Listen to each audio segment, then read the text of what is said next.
我哋工作上啦，其實阿 Patrick 同我咧就係做個產品啦，咁阿 Patrick 係 exchange 嘅專家。其實好多時咧，我哋喺工作上咧都會遇到類似嘅嘢。咁我哋點樣去 apply 翻咧？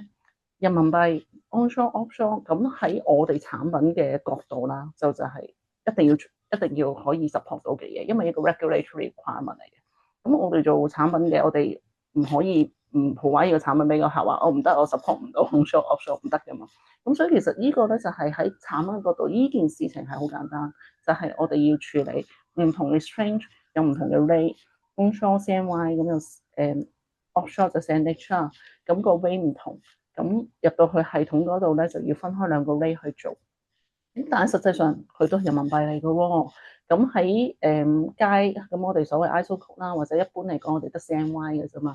咁 CNY 我點樣去分 onshore offshore 咧？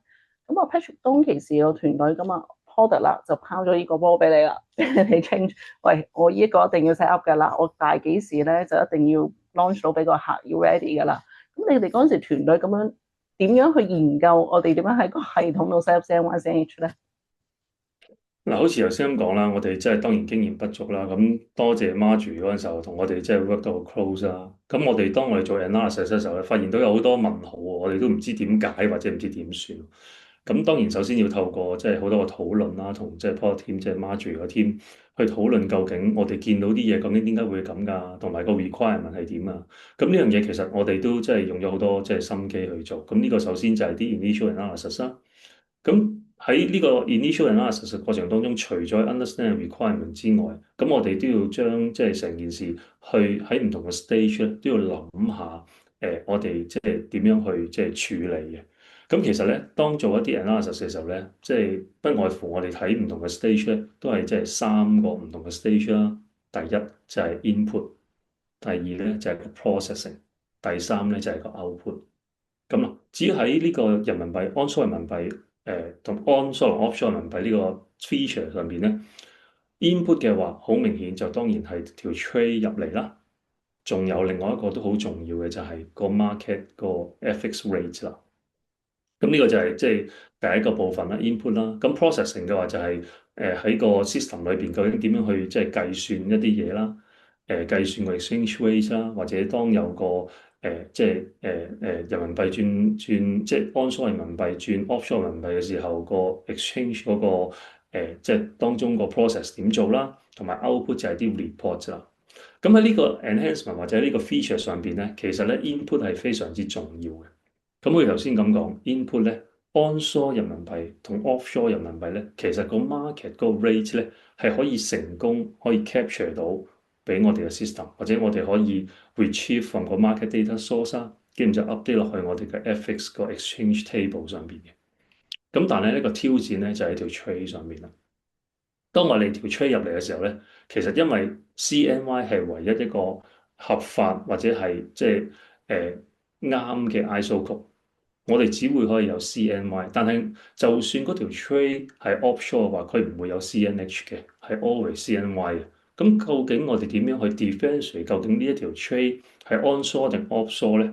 咁當我哋做完研究啦，睇完即係啲所有嘅好多嘅 trade 嘅 example 啦，我哋就發現到咧，其實咧有一個 information 咧喺條 trade 上面就係有嘅。呢個 information 咧就係 PSET，Pace of Settlement。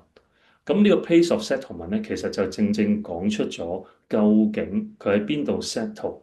咁我哋喺邊度 settle 咧，我就決定到佢係 onshore 定 offshore 人民幣。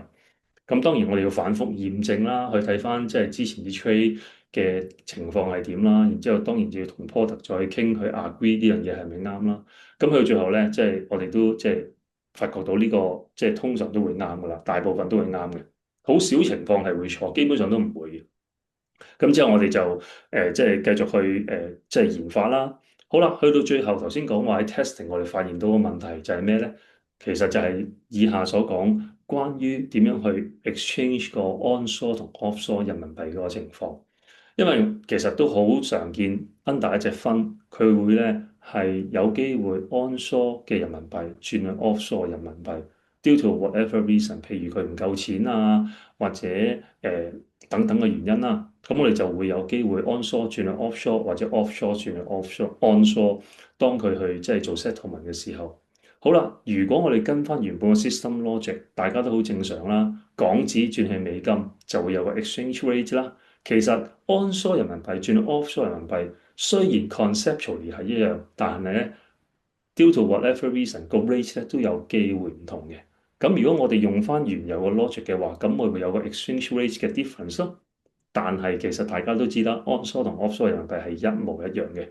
咁所以我哋就又要 set 個 logic 啦。當呢一啲分如果要 onshore 轉 offshore 嘅時候，就要一對一。咁呢個咧就係即係另一個 area，我哋又要去睇清楚啦。咁簡單嚟講咧，即係呢一啲咧都係我哋當去做呢個 enhancement 嘅時候咧，要考慮嘅地方。嗯。係，其實 Patrick，因為咧，其實好多時我哋 product 或者喺個市場上啦，我哋知道有啲嘢要做。